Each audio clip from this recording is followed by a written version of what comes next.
होंगे और वो एक वोट के लिए आप इतने गंदी चीज को प्रोत्साहन दे रहे हो, इतनी माड़ी चीज ने प्रोत्साहित करने लग रहे हो, तो डूब कर मरने वाला लेखा है।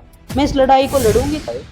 लड़कियां पहले भी कॉलेज में जाती थी, अब भी कॉलेज में जाती हैं, पढ़ती पहले भी पीएचडी करती थी, आज भी पीएचडी करते हैं। ये जो दौर आया 10-15 साल का जो दौर आया, इसके अंदर लव मैरिज भी ज्यादा बढ़ी है, इंटरकास्ट मैरिज भी ज्यादा बढ़ी है। या तो जैसे आप सगाई के लिए जा रहे हैं, बात खातर जा रहे हैं, कोई भी रिलेशन का प्रोग्राम होता है, अपन पूछा रहा भाई तू गोती को छोरी तो नहीं, दैया गोती को छोरी तो नहीं, आप उसकी मान करते हैं भाई गांव की छोरी तो आप मना। नमस्कार सभी साथियों को, मैं आपका दोस्त आरजे विनय दैया, हरियाणा होमी न्यूज में आपका स्वागत है। साथियों, अभी जींद के अंदर बैठे हुए हैं और हमारे साथ बैठे हुए हैं सोनिया दुहन जी, जो काफी मामलों में विवादित कह सकते हैं या ज्वलनशील मामलों पर अपनी आवाज उठाते रहते हैं, किसानों की आवाज उठाते रहते हैं, बेटियों की आवाज उठाते रहते हैं, युवा की आवाज उठाते रहते हैं। आज हमारे साथ हैं, एक बार इनसे चर्चा करते हैं। नमस्कार मैम, आपका स्वागत है। राम राम भाई, धन्यवाद। सोनिया जी, अगर देखा जाए, आपने जो संदीप सिंह है उसको छेड़छाड़ मंत्री बोला और उसके एक प्रोग्राम के अंदर आप गए भी, विरोध भी करा, और आप लड़कियों की आवाज भी उठाते रहते हैं। आज किस विषय में आपने प्रेस कॉन्फ्रेंस की थी और किस तरीके मुद्दा आप लेकर यहाँ आए, वो बताइए एक बार। देखिए, कहीं ना कहीं ये सबसे ज्यादा अगर इस मुद्दे से, इस बात से कोई प्रभावित है तो आज भी महिलाएं ही हैं। आज भी एक तरह से आप बोल सकते हो ज्यादा महिलाओं के लिए ही मैं आई हूँ। और अक्सर देखिए, सब कोई हर किसी की बात करता है, लेकिन हरियाणा में कभी कोई महिला की बात नहीं करता। अक्सर हमने देखा है कि महिला बहुत शोषित रही है हरियाणा में। और संदीप सिंह छेड़छाड़ मंत्री है, मैंने कहा नहीं, ये कोर्ट ने कहा है। ये मैंने तब कहा था जब कोई इसको मान नहीं रहा था, अब कोर्ट खुद कह रहा है कि वो वैसा है। उसने उस हमारी बहन के साथ गलत किया है। और आज की नहीं, मैं कल की भी बोल रही हूँ, मैं परसों की भी, और आने वाले हर दिन मेरी जिंदगी के अगर कहीं गलत होगा, खास महिलाओं के साथ गलत होगा, तो सोनिया दुहन वहां मिलेगी। सोनिया दुहन उस बात को उठाने का काम करेगी।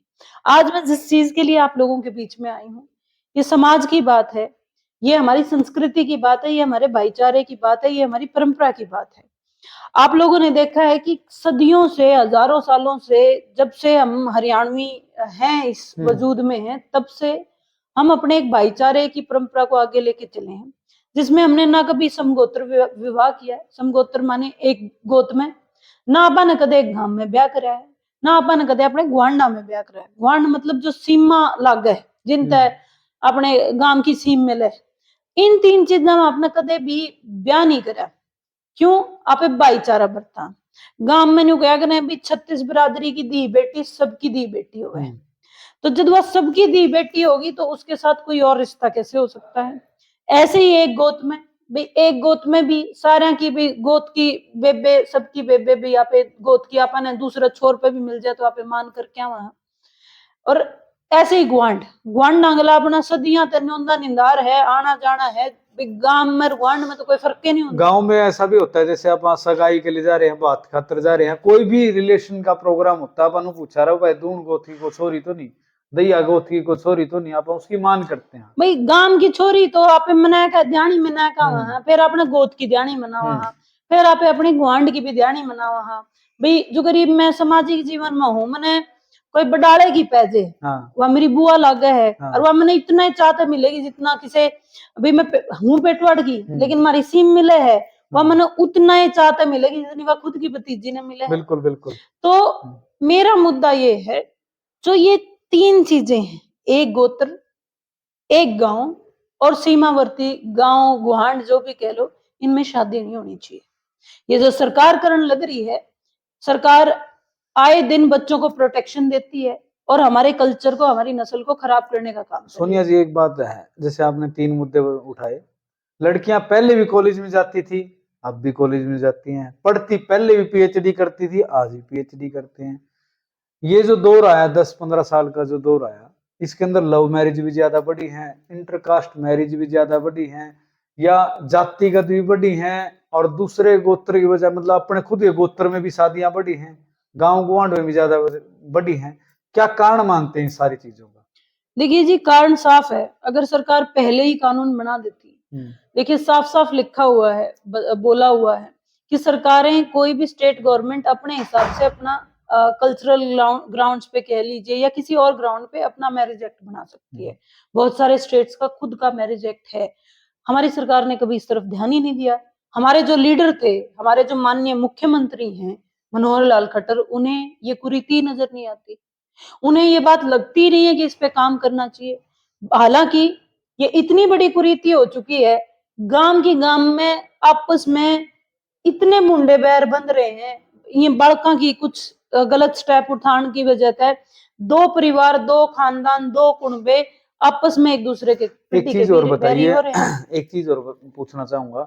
जैसे आपने बताया कि वे लड़कियों का शोषण शुरू से होता हुआ आया है, अभी भी लव मैरिज कर रही हैं। अगर लड़कियों में इस तरह के विचार नहीं हुए तो लड़कों की है ना हिम्मत नहीं होती किसी लड़की से बात करने की। पहली बात तो मैं लव मैरिज के खिलाफ नहीं हूँ। मैं तीन चीजों के खिलाफ हूँ। लव मैरिज, एक दूसरे की पसंद की शादी करना, मेरे लिए मैं इसको बुरा नहीं मानती। अगर आप अपने माँ बाप से बात करें, उनको सहमति जताएं, लव मैरिज करना कोई बुरी बात नहीं है। लेकिन आपको पता होना चाहिए वो लव मैरिज कर कहाँ सकते हो। ना ही मैं किसी कम्युनिटी के खिलाफ हूँ, ना ही मैं किसी जाति विशेष के खिलाफ हूँ। मेरा जो खिलाफत है इन्हीं तीन चीजों पे है। और लड़कियां, देखिए, यस, आपकी बात सही है। मैं इसीलिए जन जागृति अभियान भी चलाऊंगी साथ में। जो मैं लड़ाई लड़ूंगी वो तो मैं लड़ूंगी ही। सबसे ज्यादा मैं लड़कियों को अवेयर करूंगी, छोटी छोटी पंचायतें लूंगी, जा जाके लड़कियों को बताऊंगी। और मुझे खुशी होगी अगर मेरी वजह से एक बच्ची भी स्टेप बैक करेगी, तो मुझे बहुत घनी खुशी होगी। और कानूनी अगर बन जाए तो कौन किसने लेके बात। बिल्कुल बिल्कुल। आप एक बात बताओ, आप सीधे जान लग रहे हो और जो यूरोप बंद है, आप नहीं जा सकते ना। जो सरकार इस बात पर रोक ला दे, अड़े वो आप क्या कर हाँ बैठ ले दे, हाँ बैठ ले दे, तो बैठ खेत न, तो आप कह दे हाँ भाई बैठ खेत न खान लग जाए तो के बचा था खेत। तो या सरकारें जो आपा ने खराब करने लगी नस्ल ने, तो नस्ल बचेगी कैसे। और सरकार प्रोटेक्ट कर सकती है कानून बना के। पहले है ना ये होता था कि जैसे आप है ना गांव गुआंढ की लड़की को अपनी बहन मानते थे, मतलब एक तपा होता था, गांव होते 25 गांव होते थे, किसी खाप के 12 गांव है, इस तरीके से होता था, अपमान करते थे। आजकल क्या है कि लोग आपस में ही भाईचारे में पूछते हैं, तो आग पाओगे लचा लगा। एक अभी बात चल रही थी, मतलब वैसे तो लोग उसको मजाक में बात कर रहे थे, लेकिन मैंने बड़ा बुरा माना लग गया इस बात का कि गांव के गांव में दो बड़का का ब्याह आपस में करके आ गए। माँ बाप तो कौन किसका राजी हुआ इन चीजों पे, और ना गांव राजी होता। तो भाई सारी तरह की दुनिया है, तो आपस में बात करते होंगे, बोले बाती बनकर जागा, बराती बनकर जागा। तो आप ये समझो ये कितनी बड़ी बात है। भाई वो बच्चा जो लड़की, खासकर लड़के के रिश्ते नहीं बदलते, लड़की के रिश्ते बदलते हैं। वह लड़की अपने माँ बाप को सास ससुर बोलेगी, माँ बाप बोलेगी, अपने ताऊ चाचे ताऊआन है ताऊ चाचे कहेगी, या पितरसरे तैसरे कहेगी। मतलब सोचने वाली बात है। और सबसे बड़ी बात, इसकी सबसे बड़ी जिम्मेवार ना कोई माँ बाप है। कोई माँ बाप अपने बालक ने इस हद तक बुरा करके वो नहीं करता। हर माँ बाप अपने बच्चे को अच्छा ही सिखाता है। हर माँ बाप चाहता है कि उसका बच्चा अफसर बने, अच्छी सामाजिक जिंदगी जिए। माँ बाप का कसूर नहीं है, लेकिन सरकार का पूरा पूरा कसूर है। सरकार 4 वोट, सरकार को लगता है युवा नाराज हो जाएगा। 100 बालका में तो एक बालक इतना माड़ा काम कर रहा है, तो 99 बालक तो आपके होते होंगे, और वो एक वोट के लिए आप इतने गंदी चीज को प्रोत्साहन दे रहे हो, इतनी माड़ी चीज में प्रोत्साहित करने लग रहे हो। तो डूब कर मरने वाला लेखा है। मैं इस लड़ाई को लड़ूंगी जी, और तो पूरा जब तक ये एक्ट नहीं बन जाता, मैं तब तक इस लड़ाई को लड़ूंगी। सोनिया जी, अगर देखा जाए, ये 2 चीजों में बात खत्म करना चाहूंगा मैं। एक तो मेरे को ये चीज बताइए, डिस्ट्रिक्ट लेवल पे रहेगा, स्टेट लेवल पे रहेगा, और ये जो महापंचायत आप करने वाले कहाँ और कब करने वाले वो बताइए।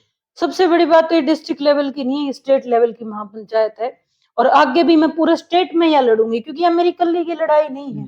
चलो मैं छोरी हूँ, मैं छोरी होने का नाते तो बोल पड़ी, मारी खापा 20 साल हो गए, मारी खाप लड़न लग रही, लेकिन खाप बदनाम कर दी सरकार ने। भैया तो अपना फायदा खातर लड़े हैं, इन्हें तो ऑनर किलिंग करनी है, जात लड़ा है। ऑनर किलिंग करने के लिए नहीं लड़ रहे थे, ये अपना भाईचारा प्रोटेक्ट करने खातर लड़े थे। मन या बुराई लागी, मैं सामना आई, मैं इस बुराई खातर लड़ूंगी।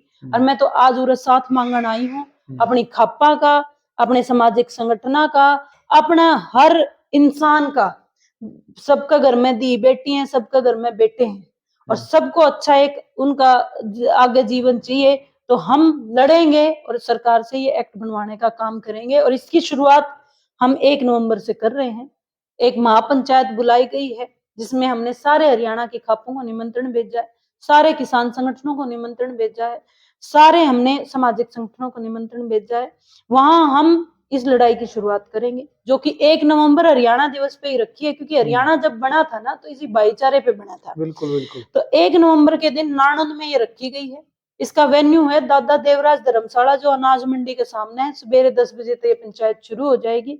और मेरी हाथ जोड़ के सबसे विनती है, आप सब लोग पहुंचियो, क्योंकि यह लड़ाई मेरी कल्ली की नहीं है। जैसी लड़ाई फसल की लड़ी थी, वैसी अब नस्ल की लड़नी है। बिल्कुल बिल्कुल। धन्यवाद। तो साथियों, जिस तरीके देखा जाए, खापों का बहुत पुराना इतिहास रहा है, करीबन 500 साल पुराने खापे का इतिहास रहा है। उन्होंने भाईचारा बनाने के लिए बहुत सारे ऐसे नियम कानून तो नहीं कह सकते, भाईचारे के अंदर एक आज्ञा प्रतिज्ञा रखी जाती थी कि भाई आप इस चीज को निभाइए, नहीं तो आपका भाईचारा इतने दिन के लिए बंद कर दिया जाएगा। बट ये सजा नहीं होती थी। उस सजा के दौरान लोगों को ठीक करने का काम भी किया जाता था। आने वाला समय भी इसी तरीके का होगा, क्योंकि हरियाणा के अंदर अब खापे दोबारा से जाग चुके हैं और अच्छा कार्य करने के लिए आगे आ रही हैं। धन्यवाद सोनिया जी, और साथियों मिलते हैं ऐसी अच्छी वीडियो के साथ। धन्यवाद।